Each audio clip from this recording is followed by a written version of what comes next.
Hello everyone. Today we are going to start chapter 8 from Political Theory book. And the chapter name is Secularism. Secularism is dharmnirpekshta. Means a person can obey the rules, regulations, custom and traditions according to its religion. हर व्यक्ति अपने धर्म के अनुसार अपने धर्म के नियमों का पालन कर सके, उसको फॉलो कर सके. That is secularism. इसे बोलते हैं हम धर्म निरपेक्षता.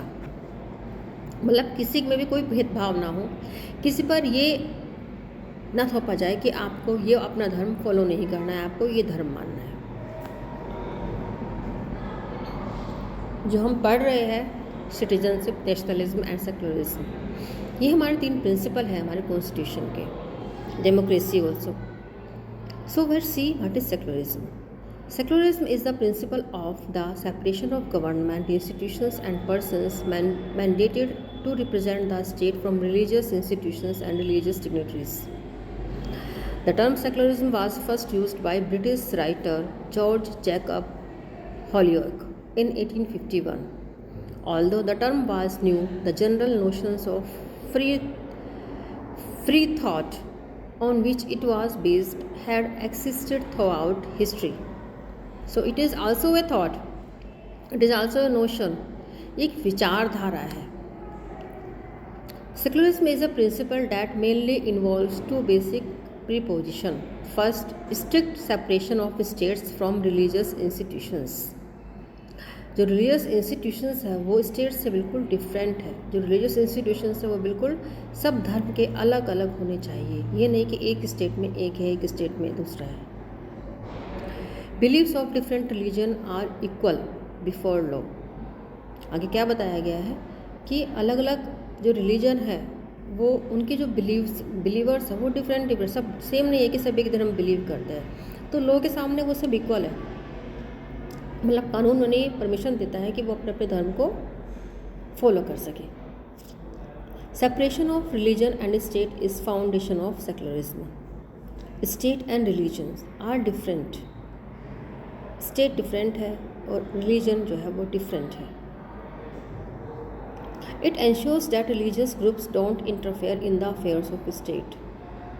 रिलीजियस ग्रुप ये एंश्योर करते हैं कि जो स्टेट के अफेयर्स हैं उनमें ये बिल्कुल भी इंटरफेयर नहीं करेगा.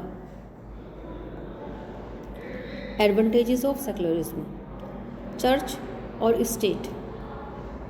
चर्च का स्टेट से, स्टेट का चर्च से, मतलब दोनों ही एक दूसरे के मैटर में इंटरफेयर नहीं करेंगे. इनफैक्ट चर्च जो होगा उसके जो भी पादरी जिसे हम कहते हैं वो गवर्नमेंट के बनाए गए नियमों को फॉलो करेंगे.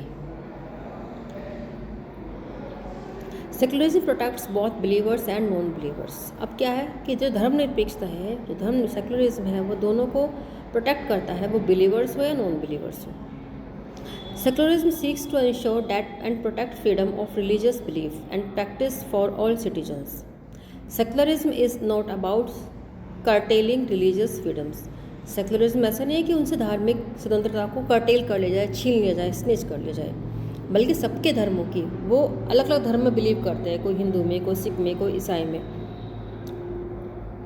तो सबको फ्रीडम है वो अपने धर्म को फॉलो करें. It is about ensuring that the freedoms of thought and conscience apply equally to all believers and non-believers alike. तो सेक्युलरिज्म जो है वो क्या शो करता है, दैट अलग अलग धर्म को जो मानने वाले लोग हैं उन्हें ये फ्रीडम है कि वो अपने धर्म के अनुसार अपने ट्रेडिशंस को, अपने कस्टम्स को फॉलो कर सके. साथ में ये भी है कि वो दूसरे के जो रिलीजन है, दूसरे का धर्म जो है उसमें कोई इंटरफेयर ना करे, ना ही स्टेट के वर्क्स में कोई इंटरफेयर करे. इसे सेक्युलरिज्म कहते हैं. जहाँ स्कूल के बच्चे पढ़ते हैं वहाँ पर भी सेक्युलरिज्म है. ऐसा नहीं है कि कोई भी एक ही रिलीजियस को फॉलो कर रहा है. आपने देखा होगा सभी स्कूल्स में सभी रिलीजियस के जो फेस्टिवल्स हैं उनको सेलिब्रेट किया जाता है. तो यही शोज करता है secularism. With that we come to an end of this chapter. साथ ही हमारे जो पॉलिटिकल थ्योरी की बुक है वो भी यहाँ पर हमारी कंप्लीट होती है. Thank you so much.